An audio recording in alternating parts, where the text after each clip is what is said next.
vídeo que toda a culpa é do Bolsonaro, do Lula, da direita, da esquerda, do meu vizinho, da galinha, e ficasse xingando esses funkeiros ou apenas reclamando que o Brasil é uma porcaria igual muitos outros canais por aí fazem sem oferecer nenhuma solução. Como eu sempre tento deixar claro nos vídeos, existe um outro lado da moeda. Nem tudo está perdido ou é completamente ruim, você precisa tirar a viseira e entender quais atitudes são possíveis tomar para viver melhor. E uma delas é você sacar o seu dinheiro retido no FGTS. Eu aconselho que antecipe seu dinheiro do FGTS o mais rápido possível. E para te ajudar nesse processo, eu recomendo a Clau Express. Eles são referência no mercado. Ah, porque o professor tem que ganhar mais do que o Neymar. Meu amigo, nenhum professor vai fazer um gol desse aqui no meio de uma Copa do...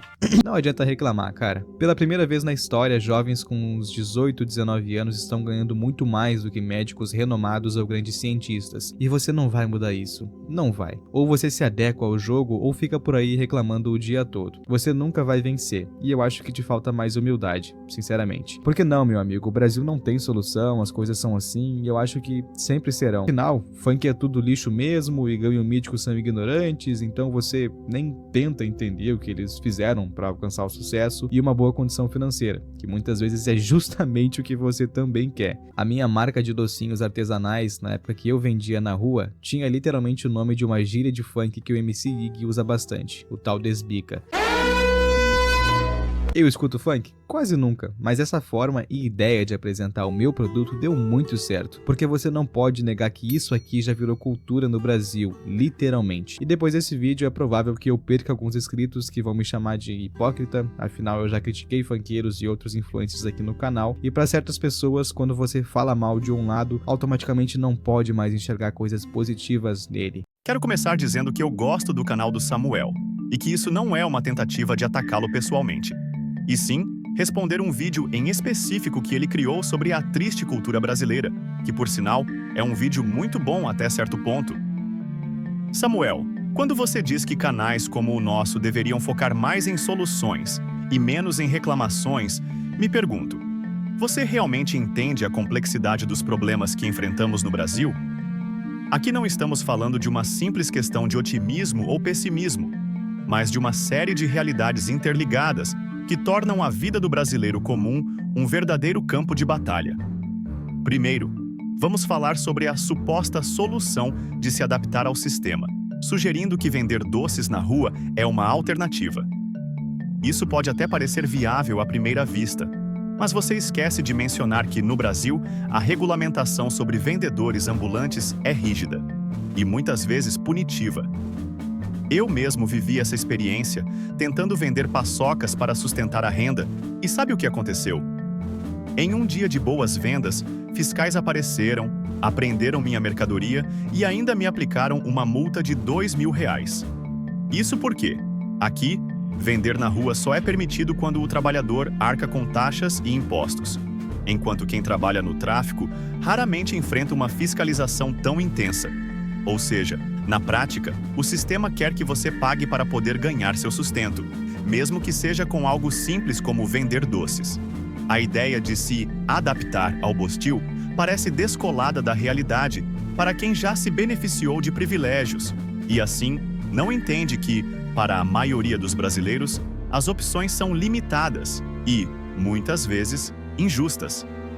Sabe, Samuel, há uma grande diferença entre criticar para construir e criticar por descontentamento cego. O problema no bostil é que o próprio sistema te obriga a se sujeitar. E ao sugerir que a adaptação é a solução, você reforça o ciclo de exploração e abuso que o trabalhador enfrenta. E aí entra a verdadeira crítica. Estamos falando de uma economia que não permite que o cidadão médio prospere, a não ser que esteja disposto a trabalhar em condições muitas vezes degradantes, arriscando-se para garantir o básico, enquanto vê os impostos que paga serem desviados por políticos corruptos. Além disso, você menciona que devemos aceitar a realidade. Mas que tipo de realidade é essa? É uma realidade onde, para viver com o mínimo de dignidade, você precisa ter uma renda consideravelmente acima da média nacional, considerando que o custo de vida, em muitas capitais, ultrapassa os R$7.000 mensais. E para quem ganha menos? É obrigado a se sujeitar a um padrão de vida precário, enquanto assiste à violência e à corrupção tirarem o pouco que lhe resta. É uma realidade onde, mesmo quem trabalha formalmente, vê boa parte de sua renda consumida por impostos e taxas, enquanto as condições básicas de saúde, educação e segurança são negadas. Sobre a segurança, você menciona que reclamar não adianta, que é preciso focar no lado positivo. Mas como fica o lado positivo quando as estatísticas mostram que a criminalidade só aumenta? Quando o brasileiro médio não consegue andar tranquilamente na rua sem temer por sua segurança, e mesmo quando assaltado, vê o criminoso ser liberado poucos meses depois. Muitos cidadãos já perderam amigos e familiares em situações que, em um país com um sistema de segurança adequado, não precisariam acontecer. Isso vai muito além de uma questão de pessimismo. É uma questão de direitos básicos que, neste país, estão longe de serem garantidos. E sobre a questão da saúde pública, vale lembrar: quem aqui paga impostos deveria, teoricamente, ter direito a um sistema de saúde eficiente. Mas a realidade é outra. E quando criticamos, é porque sabemos que o SUS é mantido com o dinheiro dos brasileiros e deveria, no mínimo, oferecer um atendimento decente e digno. Só que não é o que acontece. As filas são longas, os atendimentos são limitados e muitos morrem esperando por tratamentos que deveriam ser prioridade. Criticar isso não é um ato de reclamação sem propósito, mas um pedido de justiça para uma população que sustenta o país. No fundo, o que você chama de aceitação nada mais é do que resignação. No entanto, resignar-se não é uma opção para quem enxerga que existem mais de 180 países onde se vive melhor e onde não é necessário se submeter a condições que colocam a própria segurança e dignidade em risco. Falar em sair do país não é covardia ou reclamação infundada. É uma busca por algo que o Bostil, infelizmente, não consegue oferecer: dignidade de vida. Vamos falar da questão do vira-lata, que os bostileiros usam para atacar quem reclama. Nos chamam assim para sugerir que estamos apenas depreciando o país, mas, na verdade, nossa crítica é um grito de indignação. Porque amar um país não significa aceitar tudo cegamente, mas querer ver mudanças reais. Nos chamam de vira-latas, porque apontamos o que precisa melhorar, mas ao fim do dia, quem realmente se importa com o Brasil é quem quer transformá-lo em um lugar onde todos possam viver dignamente. Então não, Samuel, não vamos aceitar essa situação. Continuaremos a denunciar, a questionar e a criticar, porque o que está em jogo aqui é muito mais do que uma simples visão pessimista. Está em jogo o futuro de um país que precisa urgentemente acordar para a realidade. E esse canal vai continuar existindo para mostrar a realidade do Bostil e abrir os olhos de quem ainda acha que é possível adaptar-se ao caos. Vamos falar sobre essa defesa do funk, como se fosse uma manifestação de cultura inofensiva e relevante para a sociedade.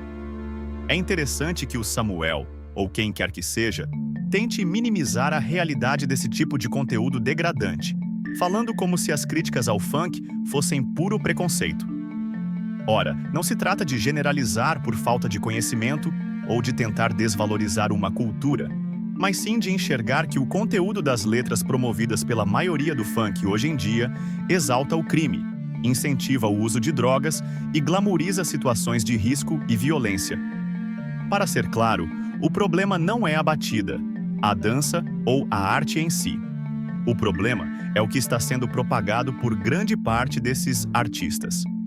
E a defesa dessas músicas, que Samuel e muitos outros tentam justificar, não é apenas um sinal de aceitação desse tipo de conteúdo, mas é como se eles mesmos estivessem ajudando a manter viva uma cultura que, de fato, incentiva jovens a viverem vidas destrutivas. Agora, para os que insistem em defender o funk de qualidade e rejeitam qualquer crítica, eu pergunto: realmente acham que letras que incentivam o crime, a degradação e a promiscuidade vão construir algo positivo? E o pior é que artistas com talento, voz e alcance, que poderiam criar algo realmente bom, acabam se dobrando ao sistema, cantando sobre drogas e violência, apenas porque sabem que esse é o conteúdo que vende para a bostileirada.